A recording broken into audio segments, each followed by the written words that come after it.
Right. I think it's different. And today you could build a much better hybrid, but your regular build won't be as hybrid-esque. So Okay, so let's talk about hybrids then. sure. So that's one of I think the first things. Okay, so there's two things that intrigued me coming into your channel for the first time, and this was a long time ago. I saw you had one of the most fluid play styles of anybody that I'd ever seen.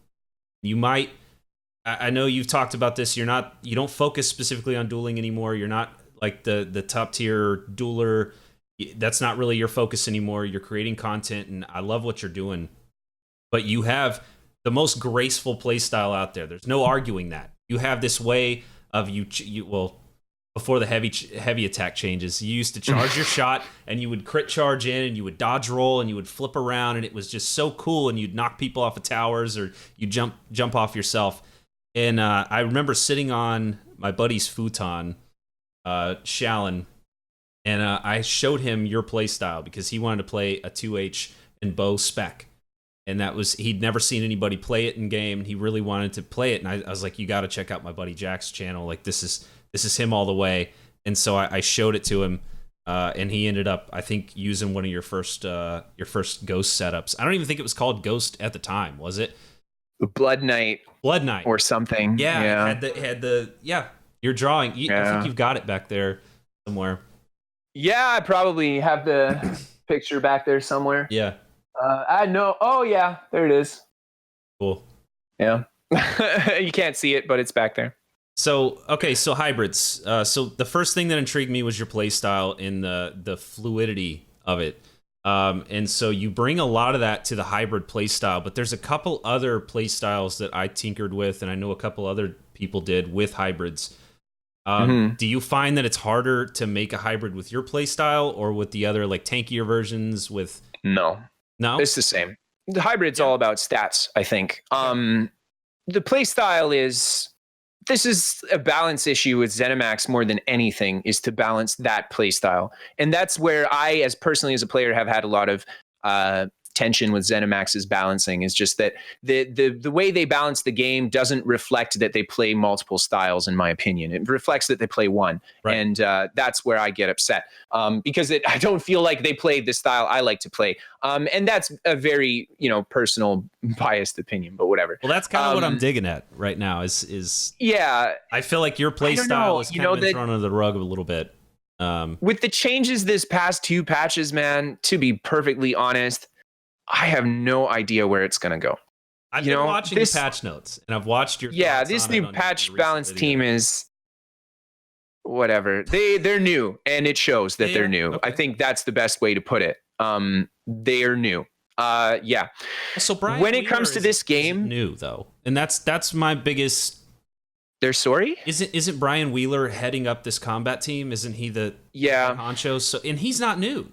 This is what's kind of, and I don't want to. But there's new members on the team, and they got rid of Roble, and they have new direction. They got Gilliam on the team too, and I don't know. I'm not going to say anything bad about the devs personally, man. But I don't want you to. They're not doing a good job with these patches, and that's what's going on here. So whatever the reason is, but I think they understand that. There's been massive outcry from the community. There's no way that they don't understand that this has been bad for them. This past 2 patches haven't been great, and I think that they need to understand that and just move forward, and that's it. They need to make the right choices. So regarding those choices and hybrid builds specifically, I guess, I don't know. I think that ZeniMax definitely seems to be open to trying out different playstyles now, but they just don't seem to understand or grasp what would constitute balance in that playstyle.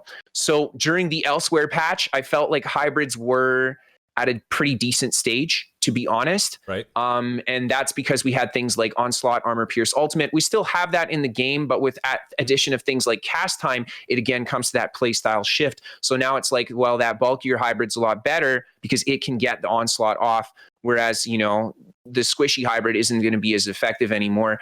And it's, I don't know, man. Honestly, I don't really know. I have played both. Before we go into too many specifics, right? So let's jump back to what we're thinking about the devs specifically. Not bashing them, but so what I've noticed in the past with player outcry has been they always did these micro incremental patches where they would slightly change things, and it was change was creeping forward like a turtle. And now with Brian at the head, it seems like they're doing these massive changes, like when Dots got buffed just through the roof, right? And now they're like, oh shit, we got to dial it back a little bit. And I mean, I think it's one of two things. Either they are confused and they don't know, which I think is probably the most likely, like, and I mean that in the nicest way possible. Like, I really love this game and I love the work they've put into, but this patch not good. Or the other option, I think, is that they're testing the limits of what the playstyles are and how they want to solidify them. And right now they're going at dots and specifically dodge builds with the cast times and stuff like that. And I don't know. This is something 5 years into a game you should have nailed down, is my honest opinion. Period. This is not, especially for a company like ZeniMax, online, parent company ZeniMax Media, who owns Bethesda. Like, this is a massive MO, and there's no excuse, to be perfectly honest, why they make swings like this 5 years into the game. Yeah. It should not be happening. I felt like with Elsewhere, they had really approached that balance point, and they were really close to just nailing it perfectly. They just had to change a few things, but yeah, this was a new direction, and my personal honest opinion, we shouldn't be here. Yeah, no, at all. I couldn't agree more. I think that they could have done a lot of things better, and with a change of guard, things are always going to be confusing and hectic, but they're all veteran. Well, most of them are veterans, and they should have had better grasp on it. So yeah, there should have been, like, I don't know, like, straight up, when Gina's typing up the patch notes, she knows better. Yeah. She knows when she's typing those up that, like, this isn't going to go over well. And like, that's what I'm saying. There should be some oversight. There should be somebody who just says this will not go well, and they need to just pull it back. But I feel like, at the end of the day, it's a big company thing too. Yeah, they need to push stuff forward. They need to make money. They need to have people talking about their game, because that's, what they care about. And it kind of kills the gaming industry at the end of the day. It makes a good game shit. And that's just the unfortunate truth. I try to keep an open mind about it, and I know most of their decisions are going to stem from a business standpoint, right? And you as well. You've talked about that. And unfortunately, business standpoint is crown crates, it's crowns. And as much as they'll try to put out propaganda saying that they're not pushing that, they really are. You can tell. Oh, yeah. Strongly. I remember a day when I logged into ESO and there was no advertisement telling what's new in the crown store today. Yeah. I remember a day before that when there was nothing popping up saying, hey, check out your crown store notification today. I remember the day before that when there was no crown store, But there is hope, right? So no, there's not. You want my opinion, man? This doesn't get better. This gets worse, or it stays where it's at. So let's go with that then. You've talked about streaming other games and making content for other games, right? Yeah. So. Oh, shit. Sorry. Yeah, no worries. Time to wake up for my interview. Ooh. So what other games have you eyeballed? I know you like a lot of RTS. Talked about 4X and Civ style games, Age of Empires. Yeah. I mean, so here's the thing. I love video games, right? And ESO is one of my favorite games. You like video? But there are other games that I would love to play and I get really into as well. Like, the way I play ESO is the way I kind of play all games. I just get really into them, and I'm like, how can I beat this unconventionally? That's always like my approach to a game. And I don't know. I think that I think the issue is not that there isn't a game that I want to play, because I can name a lot, even like Breath of the Wild, fucking awesome game that I love playing. And I've beaten already, but I would still play the shit out of that because it's such a fun game. Yeah. Fire Emblem Three Houses, another like recent Nintendo release that I would love. Even Age of Empires, very old game in a very established streaming community that I would have trouble breaking into, but nonetheless a game that I would be like really interested in. But the third one, I'm not very good at Age of Empires. I think the first two is where I have a little bit more game experience and people would actually be interested in maybe watching me play or content from it. But the big issue, man, is like transferring an audience, you know? Yeah. If I want to play another game, I have to play something that my audience gets. How do I put it? They like watching me play ESO because they like ESO, but they like what I do in the game as well. Mm-hmm. So if I go to a new game, they might not like that game. They might or might not. That's for them to decide. But I have to ensure that they like what I'm doing, I guess is what I'm saying. So it has to be transferable in that way. Like, I guess. Okay. To just get the audience to still be interested in it.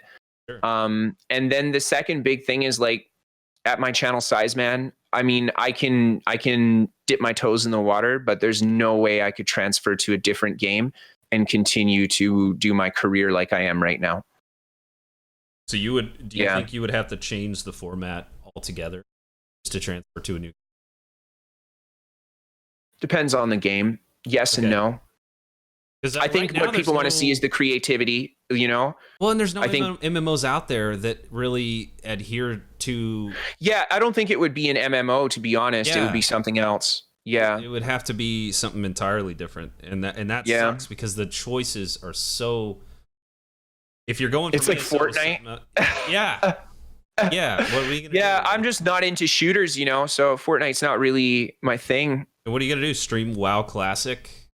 Like that's no, I would stream if I did have the option, I would stream the other games, but like I don't know. How do I put it? That I love ESO and I don't want to ever stop. Like my long-term goal for this game is to have this game be around for 20 years and I'm still streaming it and still playing it. And I'm that guy who's been around with ESO for 20 years. That's like my long-term goal.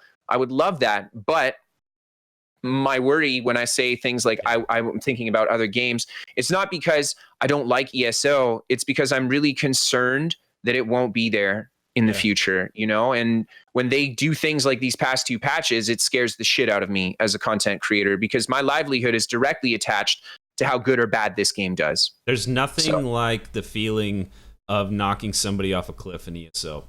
And I've never had that experience with any other MMO. The terrain combat and the way you interact with your environment during combat is completely different than any other MMO.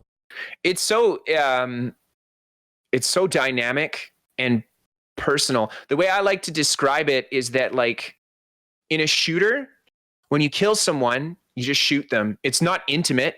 You just shoot them. Hell, they could be one of the 4 people you just sprayed down with your machine gun. Yeah. But in ESO, unless you play like a bomb build, which isn't the norm, you know, but when you kill someone, it's very intimate. It's a very intimate kill. And every single piece of, well, maybe not in like, but like solo fight, like when you play 1vx, every move you make, every step you take, you know, that is to get that kill. That is to seal that deal. And it's such an intimate experience because like the difference in my mind between like someone who can and can't win that fight is 2 steps in the right direction. And that's it, right? And it's such a small margin and such a small little thing you can do to make such a big difference. And that's what makes the game so good, I believe, and makes me still come back because it has that level of like, you know, 1 or 2 steps in the wrong direction changes the entire outcome of the fight, right?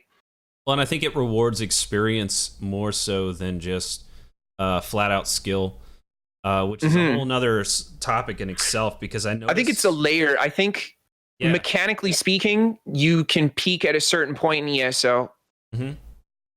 And past that, you likely won't be able to get better because you probably play perfect almost. But you're right. When it comes to like strategy and experience and positioning,